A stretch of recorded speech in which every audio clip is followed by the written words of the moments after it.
ഞാൻ ചെയ്തത് വലിയൊരു തെറ്റ്. നെവിൻ വീണ്ടും ബിഗ് ബോസ് ഹൗസിലേക്ക്. ജിസേൽ, അനിമോൾ, നെവിൻ എന്നിവർ തമ്മിലുള്ള പ്രശ്നത്തെ തുടർന്നായിരുന്നു നെവിൻ ക്വിറ്റ് ചെയ്യാൻ വേണ്ടിയിട്ട് ഇരുന്നത്. അവസാനം ക്വിറ്റ് ചെയ്തു പോവുകയും ചെയ്തു. ബിഗ് ബോസിൽ നിന്ന് ഒരു മത്സരാർത്ഥി ക്വിറ്റ് ചെയ്തു എന്ന നിലയിലുള്ള അഭ്യൂഹങ്ങൾ കഴിഞ്ഞ ചൊവ്വാഴ്ച മുതൽ സോഷ്യൽ മീഡിയയിൽ പ്രചരിച്ചിരുന്നു. ഒടുവിൽ അവസാനം പുറത്തു വന്ന എപ്പിസോഡിലാണ് നെവിൻ സ്വയം ക്വിറ്റ് ചെയ്ത് പുറത്തേക്ക് പോയത്. ജിസേൽ, അനിമോൾ, നെവിൻ എന്നിവർ തമ്മിലുള്ള പ്രശ്നത്തെ തുടർന്നായിരുന്നു നെവിൻ ക്വിറ്റ് ചെയ്ത് പ്രധാന വാതിലിലൂടെ പുറത്തേക്ക് പോയത്. ഇപ്പോഴിതാ ബിഗ് ബോസ് വീട്ടിലേക്ക് നെവിൻ വീണ്ടും എത്തുന്നുവെന്ന സൂചനകളാണ് ലഭിക്കുന്നത്.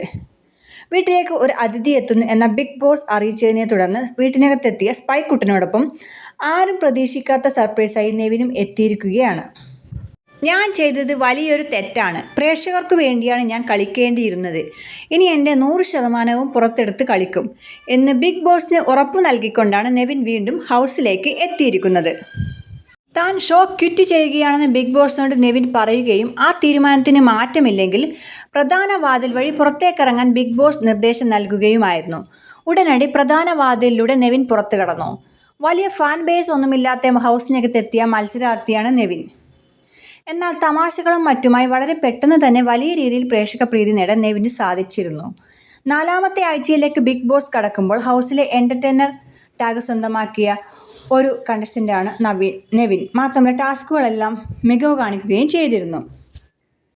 അതിനാൽ തന്നെ നെവിൻ ഷോ ക്വിറ്റ് ചെയ്തു എന്ന വാർത്ത ബിഗ് ബോസ് പ്രേക്ഷകരെ നിരാശപ്പെടുത്തുകയാണ്.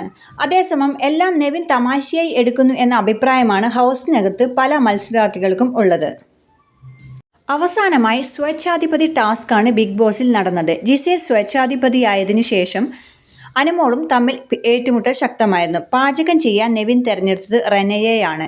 എന്നാൽ റെന പാചകം ചെയ്യുന്നതിനോട് താല്പര്യം ഇല്ലെന്ന് അനിമോൾ പറഞ്ഞതോടെ വീണ്ടും വഴക്കായി. ജിസേലും നെവിനും റെനയുമെല്ലാം ഗ്രൂപ്പിസം കളിക്കുകയാണ് എന്ന അഭിപ്രായം അനിമോൾക്കുണ്ട്. ഇതിനിടയിൽ പണിപ്പുരയിൽ നിന്ന് എടുത്ത ഭക്ഷ്യവസ്തുക്കളിൽ പലതും എല്ലാവരുമായി പങ്കിടാൻ താല്പര്യം ഇല്ല എന്ന നിലയിൽ നെവിൻ പറയുന്നുണ്ടായിരുന്നു. സ്വേച്ഛാധിപതിയായതുകൊണ്ട് നെവിൻ്റെ വാക്കുകളെ മറ്റു മത്സരാർത്ഥികൾക്ക് എതിർക്കാനുമായില്ല. ഏതായാലും നെവിൻ തിരിച്ചു വന്നത് കളിക്കാനാണോ അതോ ബാക്കിയുള്ളവരെ കൊണ്ട് കളിപ്പിക്കാനാണോ എന്ന് നമുക്ക് കണ്ടറിയാം. വെയിറ്റ് ചെയ്യൂ നെവിൻ്റെ ഗെയിമിനേക്കായി.